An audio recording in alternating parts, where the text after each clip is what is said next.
Welcome to prime nine. ముందుగా breaking news చూద్దాం. Telangana police శాఖలో డీజీపీ సిబి ఆనంద్ చేసిన వ్యాఖ్యలు ఇప్పుడు హాట్ టాపిక్ గా మారాయి. పోలీసుల పనితీరులో మార్పు రావాల్సిన అవసరం ఉందని ఆయన స్పష్టం చేశారు.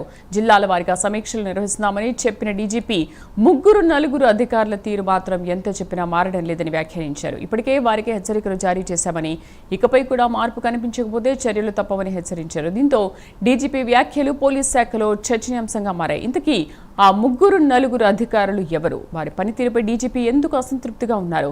త్వరలో ఎలాంటి చర్యలు తీసుకోబోతున్నారు? ఇప్పుడు ఇదే అంశంపై పోలీస్ శాఖలో తీవ్ర చర్చ జరుగుతోంది.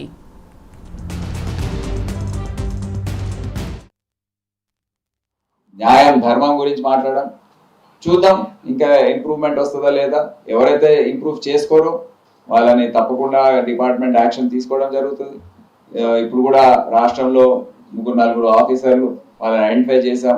ఇన్స్ట్రక్షన్స్ ఇన్ని వీడియో కాన్ఫరెన్స్ లో ఇచ్చిన తర్వాత కూడా వారు మార్పు కనిపించకపోతే తప్పకుండా డిపార్ట్మెంటల్ పరంగా వాళ్ళని యాక్షన్ తీసుకోవడం జరుగుతుంది. లాస్ట్ ఇప్పుడు బెయిల్ పైన చెన్నైలోనే నివసిస్తుంది. 1985 సంవత్సరంలో ఈమె యూజీగా వెళ్ళింది వైజాగ్ ప్రాంతంలో. అక్కడ అప్పుడున్న నక్సలైట్ల కార్యకలాపాల్లో పాల్గొనేందుకు. అప్పటి నుండి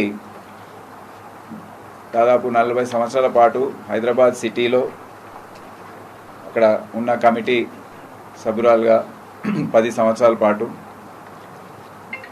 నల్లమల్ల అడవుల్లో 4 సంవత్సరాలు, ఉత్తరప్రదేశ్ ప్రాంతంలో అక్కడ ఉన్న ఏరియా కమిటీలో 2 సంవత్సరాలు, అహ్మదాబాద్ గుజరాత్ ఏదైతే గోల్డెన్ కారిడార్ కమిటీ అంటారు దాన్ని, దాంట్లో 2 సంవత్సరాలు. అదే కాకుండా మహారాష్ట్ర ఏరియా కమిటీ సభ్యురాలుగా 5 సంవత్సరాలు. దాని తర్వాత కర్ణాటక మహారాష్ట్ర కమిటీ ఉమ్మడి కమిటీలో 10 సంవత్సరాల పాటు పనిచేసింది.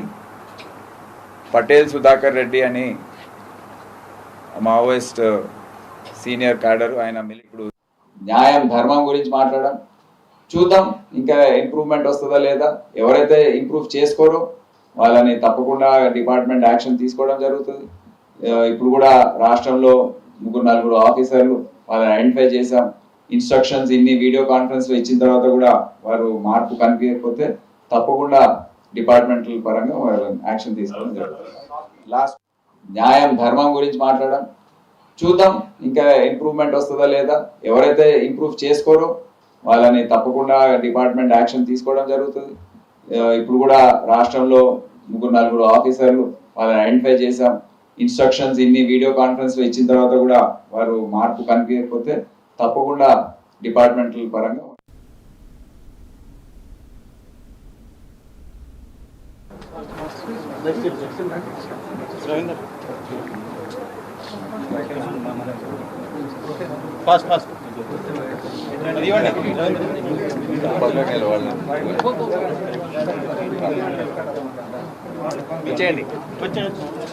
Special party 3